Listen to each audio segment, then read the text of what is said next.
Good morning, dreamers. How are you today? I love this beautiful mug that my niece got me for Christmas. Some of the most beautiful things I received this year um, were from that generation. So I have this mug. My nephew, actually, my husband received it, but he hand crocheted two little dolls that represented me and Carl at our wedding. They're beautiful. And then Jimmy made in class, he learned how to sew some simple stitches and he made an ugly, like it's a ugly doll, like a monster type thing with one eye, and it's really adorable.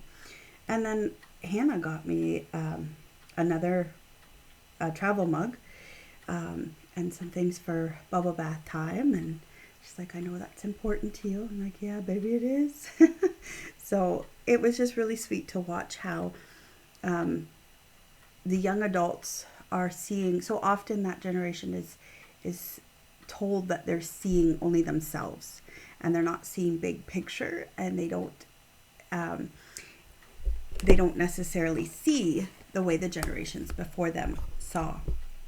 But I think what Christmas demonstrated is that they see the individual, which is really beautiful. They want to be seen, and so they express that by seeing others. And I think, and they would give of themselves something that they either create or something that they have, they've really thought of. They've saved their own money to go and make the purchase.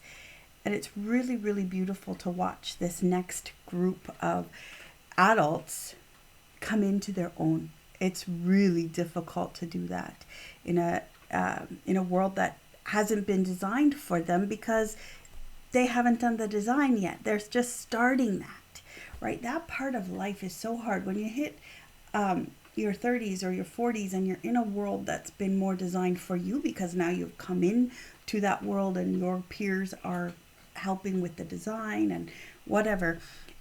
Sometimes it's a little easier, but it that early, that older teenager, young 20s is a tough time to find your footing. It's like you have one foot in childhood and one foot in adulthood, and you're just like, ooh, I'm teetering because I want to be an adult, but I need the privileges of a child still. And but they have seen beyond themselves, and they see the recipient, if you will, of what they do, and they have a deep rooted sense of impact. What they say matters, how they say matters. I think there are some my age and in my generation that need to learn how and what we say goes a long, long way, and people take it deeply to heart. And we have to be careful with our words when we throw them around. It's very difficult. The word that I had chosen that I talked about last week was softer. And the last 2 weeks, like the beginning, the first 11 days of January, they have not treated my family softly. They have not treated my experience softly. I have had to really work on softer, softer, softer. How does that mean? What does that look like?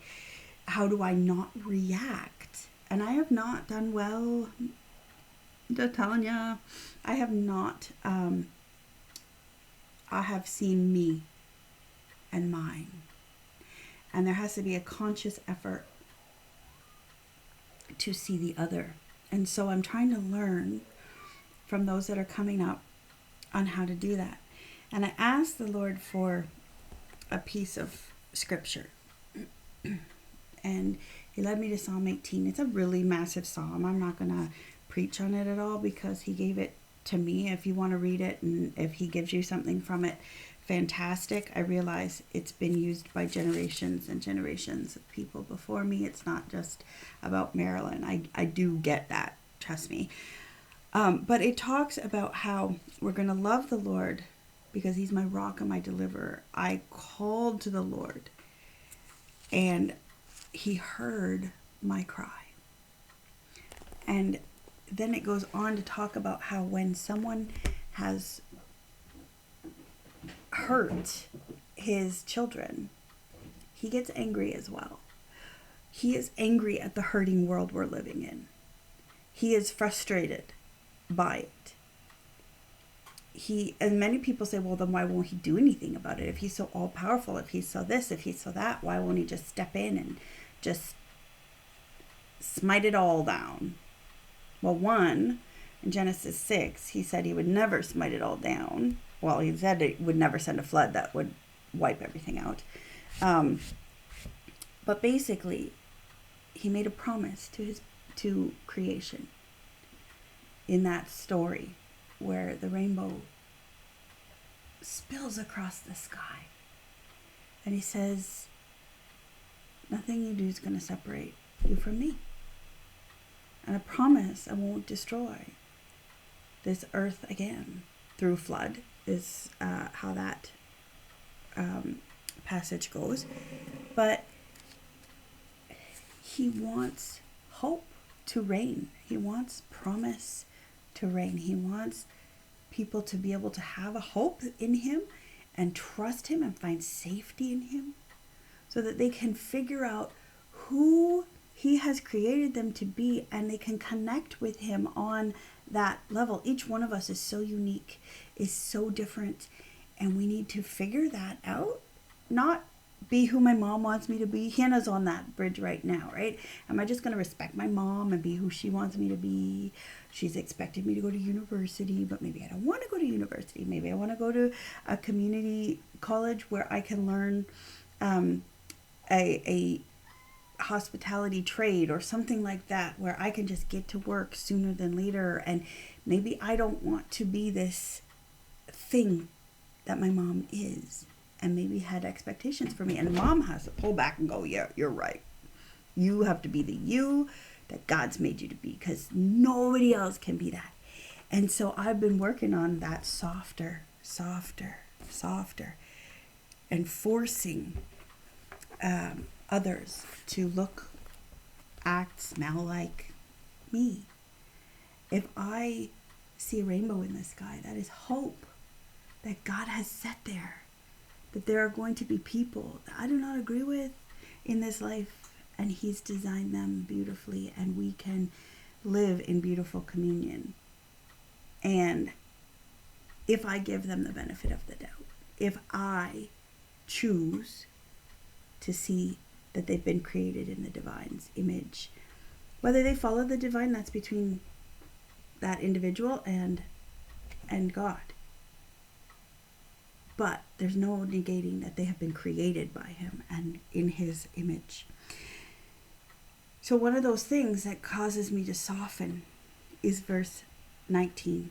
So Psalm 18:19.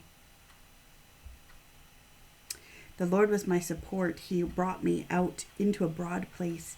He delivered me because he delighted in me. So when I don't do softer, well, God still delights in me. If you're struggling with something, God delights in you. If someone has told you a lie that you are not enough, God delights in you. If someone has said that something you do and something about who you are makes you not qualify for a full, valued, and vibrant relationship with God, God delights in you. He delights in you. He will rescue you from somebody else's ignorance because he delights in you. You matter. You qualify. You are valuable and worthy. And you know what?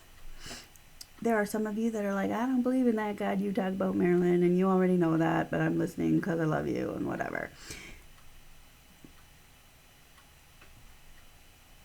You have been created for a purpose, and you are amazing. And I'm not here to force you to look like and smell like and act like and think like me. But you are delighted in by the divine of this universe. So go, be a delight today. Because that is who you're meant to be. Know that I love you. See you sometime next week.